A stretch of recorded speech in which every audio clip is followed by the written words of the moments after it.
تو خدا تعالیٰ نے ہمیں بہت سی نعمتیں دی ہیں، جن میں سے ایک نعمت آج کے دور میں آپ کو گوگل بھی ہے، کہ اگر آپ کسی چیز کو تقویٰ کے ساتھ اسٹڈی کرنا چاہتے ہیں، سمجھنا چاہتے ہیں، تو اس کے بارے میں صرف اپنے ذہن میں تقویٰ رکھتے ہوئے تحقیق کریں تو آپ کو بہت سی چیزیں سمجھ آ جائیں گی۔ خاکسار نے بھی بس اسی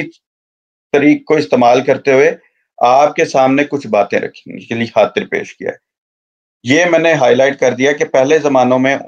اونٹوں کو، گھوڑوں کو استعمال کیا جاتا تھا بطور انجن کے۔ خدا تعالیٰ نے زمانے کے اعتبار سے وسائل میسر کیے کہ 1825 کے اندر پہلا جو ہے وہ ریلوے کے لیے وہ جو انجن ہے وہ متعارف کیا گیا۔ 1830 کے اندر اس کو ماڈرن طور پہ اسٹیبلش کرنے کے لیے رکھا گیا۔ اس کے بعد 27 ستمبر 1825 کے اندر پہلا جو ہے وہ اسٹیم انجن دریافت کیا جاتا ہے۔ یعنی یہ وہ زمانہ ہے جب اس چیز کی بنیاد رکھی جاتی ہے۔ جب ہند کی طرف آتے ہیں تو 1853 کے بعد پہلی ٹرین جو ہے اس کو چلانے کی کوشش کی جاتی ہے، جو 34 کلومیٹر کا ہے۔ یعنی یہ اس زمانے کی باتیں ہو رہی ہیں جس زمانے میں حضرت مسیح موعود علیہ السلام پیدا ہو چکے ہیں۔ پھر جب اب عرب کی طرف جاتے ہیں تو عرب میں بھی اس پیش گوئی کو خدا تعالیٰ کس شان کے ساتھ پورا کرتا ہے کہ ستمبر 1906 کے اندر تبوک سے پہلی ریلوے لائن بچھائی جاتی ہے، اور پہلی جو ٹرین ہے وہ اگست 1908 میں مدینہ پہنچتی ہے۔ یہ سارے کا سارا وہی زمانہ ہے جو حضرت بانی سلسلہ حضرت مسیح موعود علیہ السلام کی پیدائش سے لے کے وفات تک کا زمانہ ہے عمومی طور پہ۔ حالات اس قدر ہو گئے کہ یہ جو نیچے تصویر ہے یہ سعودی عرب کی ہے، کہ یہاں پہ اونٹ اس طرح سے بیکار کر دیے گئے ہیں۔ آسٹریلیا کے اندر اونٹوں کو جنگلوں کے اندر چھوڑ دیا گیا کہ ان کی ضرورت ہی نہیں محسوس انہیں، کہ ان کو کھانا کھلانے کے لیے، ان کو سنبھالنے کے لیے لوگوں کے پاس کو ضرورت نہیں ہے، کیونکہ جس قیمتی چیز کو سمجھا جاتا تھا بطور ایسٹ کے لیے اس کی ضرورت ہی نہیں ہے۔ خدا تعالیٰ نے ایسے سامان مہیا کر دیے ہیں، ایسی ایجادات کر دی ہیں جو مسیح اور مہدی کے زمانے کے لیے خدا تعالیٰ نے مقرر کی،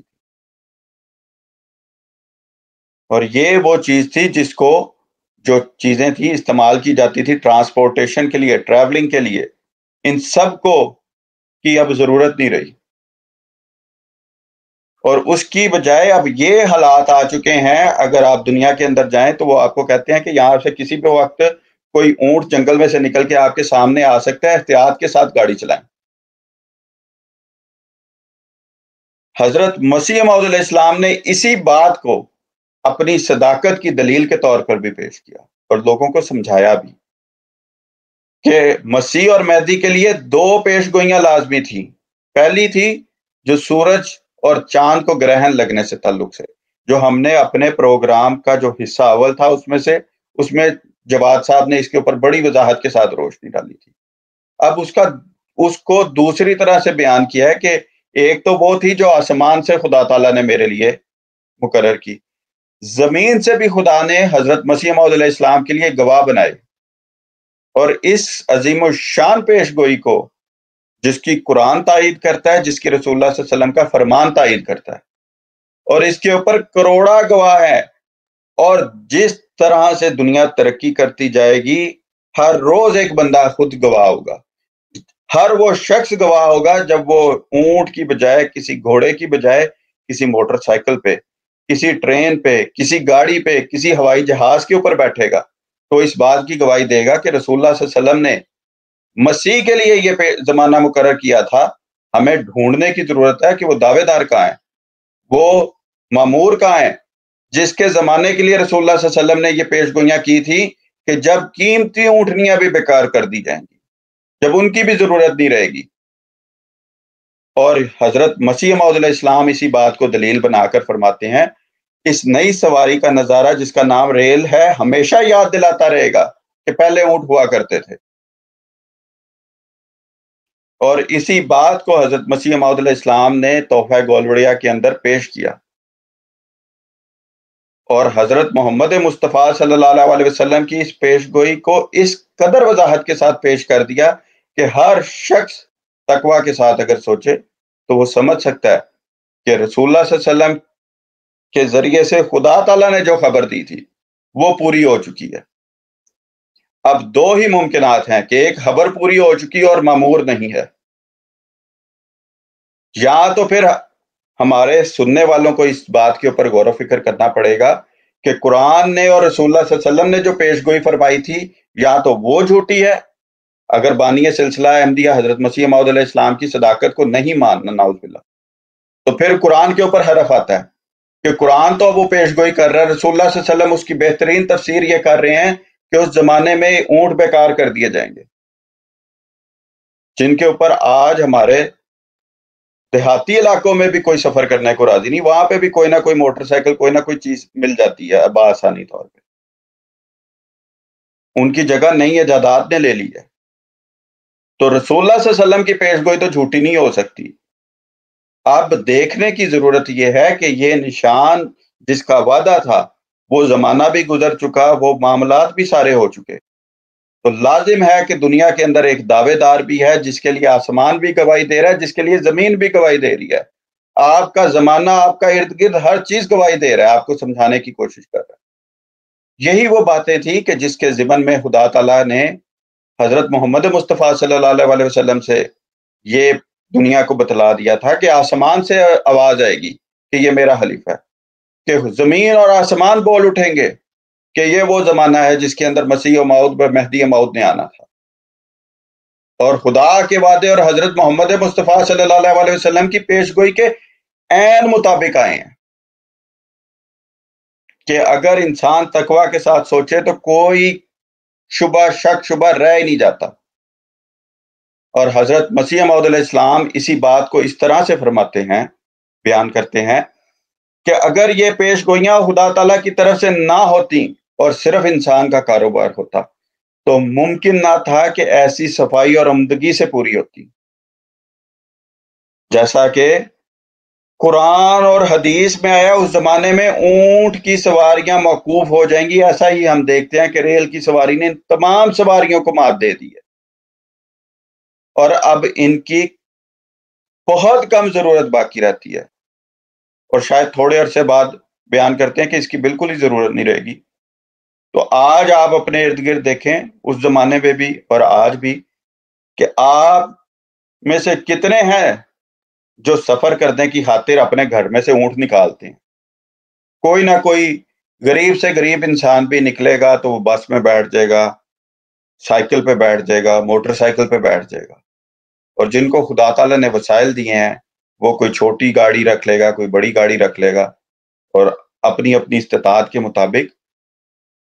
ان جدید سواریوں کے ساتھ انہوں نے ان پرانی سواریوں کو ریپلیس کر دیا،